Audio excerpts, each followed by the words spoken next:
Gubaa fincaan nu gubu yeroo hundaayyuu yoo mana fincaanii seenu fincaan na guba akkasuma na jarjarsa kan jettaniif deebii gahaa fi akkasuma waan dhugdanii ofirraa balleessitan qabadhee isiniif dhufee jira. Assalaamu alaykum warahmatullaahi wabarakaatu. Ashama harka kun hordoftoota fi kabajamtoota Razaan Ooroo jirra jirtu warroonni amantii biraa qabdanis kutaan gandaan osoo waliin qoodin hordoftoota fi kabajamtoota kiyya akkuma beekamu jechuudha har'as wantoota kalee wal qabatan akkasuma mootuyyuu infekshinii dubartiin keenya hedduu jechuudha qaamni saalaa kiyyaa yeroo fincaan mana fincaaniitiif deemu yeroo fincaan na qabu na jarjarsaa akkasuma na muddaa sammales jechuudha na gubaa garmalee na guba rakkadhee cinqadhee yeroo hedduu jechuu rabbii jedhii nu deebis kan jettanii fi anis akkasuma waan hanga takka fayyaa qabu osoo dubbii isinitti hin dheeressin kallattimaan gara qorichaa kan deemnuu fi akkasuma subscribe like gochuun turtii gaarii na wajjin godhaa isiniin jedha. Asitti kan argitan kuni kuzbaraadha dhiifama of kolcha bugduuneessa jedhaniini warroonni mana arabaa jirtan namni hin beeyne hin jiru jedhee hin yaadu. Bugduunesni kuni kalee qulqulleessuuf akkasuma mootuyyuu dhukkuba kalee dhukkuboota hedduutu jira dhukkuba hamaa fi akkasuma dhukkuba salphaa ta'e yookiin laafaa ta'e kan jirudha. Sababa kanaanis bowliin yookiin ammoo fincaan kan nu gubuu fi akkasuma kan nu jarjarsuudha. Sababa infekshinii kalees ta'uu mala karaalee hedduun jira karaa kanuma hundaayyuu jechuudha inshaallahu ta'ala ofirraa salphisuu fi manuma keenya keessa teenne of yaaluu hin dandeenya. Jalqaba irratti akkuma sitti argitanitti bugduuneessa namni hin beeyne hin jiru jedhee yaada. Kun akka dheengaddaa san kusbara marsaa laguu yaatu osoo hin ta'in kun bugduuneessa kana karaalee hedduun dhuguu dandeenya. Daayinee haala asiiraa yookiin ammoo tuyyuu juusitiin firiijii keessa keenne ganama akkuma hirribaa kaaneen jechuudha garaa qullatti dhuguu dandeenya jechuudha. Sababa kanaaf jechuu inshaallahu ta'ala ganama garaa qullatti akkasitti dandeettanii osoo dhuydanii yoo isinii danda'ame daa'ima itti gootanii osoo dhuydanii hedduu kan kalee keessan qulqulleessuu fi akkasuma infekshinii kalees dabalatee infekshinii gadaamessaallee dhiiga keenya guutumaan guututti kan qulqulleessu. Itti aansuun garbuudha. Garbuu biyya keenya namoonni hedduu jechuudha nyaata qofaan akkasuma qorsoo bassoo fi wantoota garagaraatiin kan beekanii garuu garbuun har'a fincaan nama gubus tahee akkasuma bowlii dhiiraafis tahee dubartiif dhukkuba kaleellee dabalatee jechuudha. Faayidaa hedduu kan qabuu fi akkasuma ammoo tuyyuu baay'ee kan nu barbaachisuudha. Garbuu jiraa isaa dhiinee hin danfifnaa ibidda irratti jechuudha. Booda sanii dhimbiibnee yoo inni qorree jedhe dhuyna akkuma baratame jechuudha. Akkuma reef isinii hime sanitti waan guddatti danfiftanii jechuudha dhimbiibdanii akka dhugaatiitti yookiin akka cimmaaqitti firiijii keessa keettanii ganama akka hirribaa kaataniin isallee burcuqqoo lama dhuguu hin dandeettanii dhugaa rabbii jechuudha. Walitti dhaabdanii osoo torbee tokko akkas 15 tokko fayyadamtanii kan dhiiga keessanis qulqulleessu akkasuma ammoo tuyyuu infekshiinis tahee dhukkubbii kalee sababoota garaagaraa kan akkasuma cirracha qabanillee kan qulqulleessuudha. Qorichoonni ammaan isinii himu kuni qorichoota cirrachas tahee akkasuma wantoota kaleen infekshinii wal qabatan guutuu isaatuyyuu waan hir'isanii fi dhibbarraa dhibban balleessanii kanaa olitti qorichi yoo tahee sababni mana yaalaa dhayitanii doktora irraa fudhattan malee hin jiru jedhee yaada jechuudha. Subhaanallahi kuni waan addunyaan kun guutuun itti walii galtee fayyadamtuu fi akkasuma fayyadamnee argineedha jechuu barbaade. Kanaaf hordoftoota fi kabajamtoota kiyya garbuu osoo hin akaayin jechuudha. Biyya keenyatti kan beekamuun kenneettoodha. An har'a kan qabadhee isiniif dhufe kenneettoo osoo hin tahin haaluma amma argitaniin garbuu dheedhii isaa dhiixanii ibidda irratti danfiftanii jechuudha. Bishaan isaa cimmaaqii jalaa baaftan jechuudha.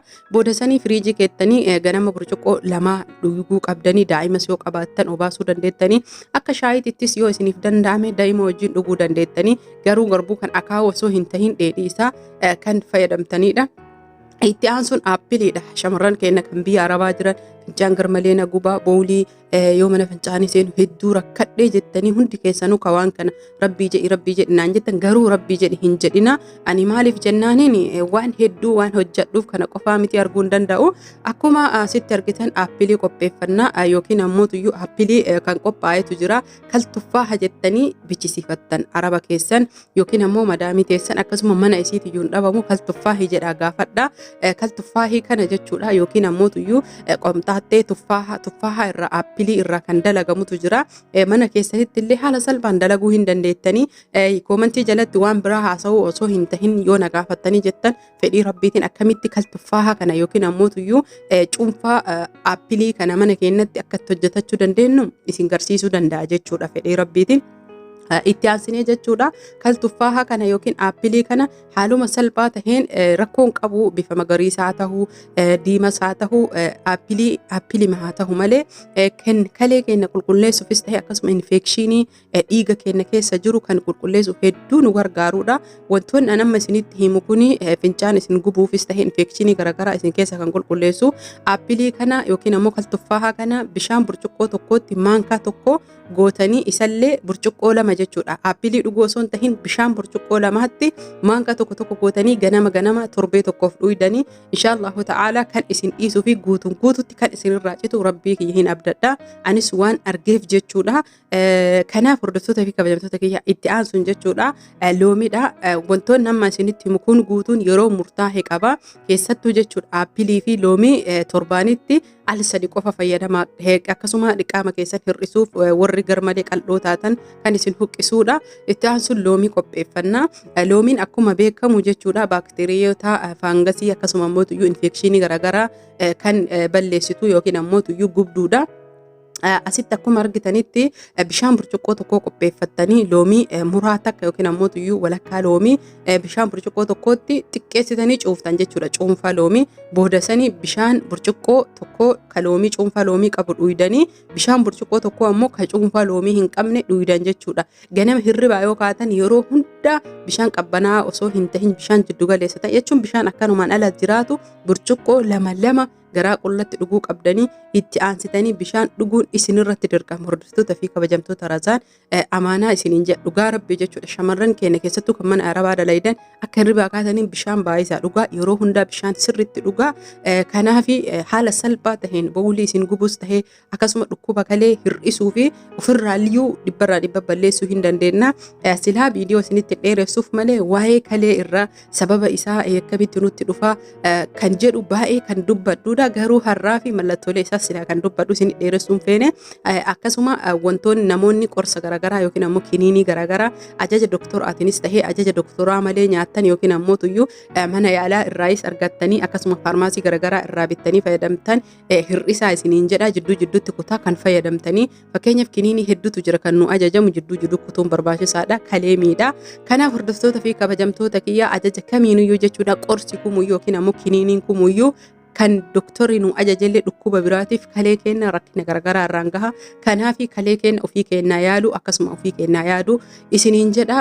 Bishaan yeroo hedduu baay'istanii dhuguu qabdanii warroonni wantoota kana fayyadamtan akkasuma ammoo tuyyuu qoricha sababa dhibee garaagaraatiin fayyadamtan jechuudha. Qusannaa maatii waa hedduutu jira kiniinii kan fudhatanii. Kanaaf bishaan sirriitti yoo dhuydanii jettan bakka san bu'ee kasinii dhiqu. Asumaan horaa bulaa turtii gaarii hanga viidiyoo biraatii walitti deebinu sabiskiraayib laayik sheer gochuun na jajjabeessaa isiniin jedha. Akkasuma koomantii naa barreessuun obboleeyyan kiyya laayikii tuqa. Warroonni viidiyoo laaltan laayikii tuqa. Laayikiin isinis hin fayyadu.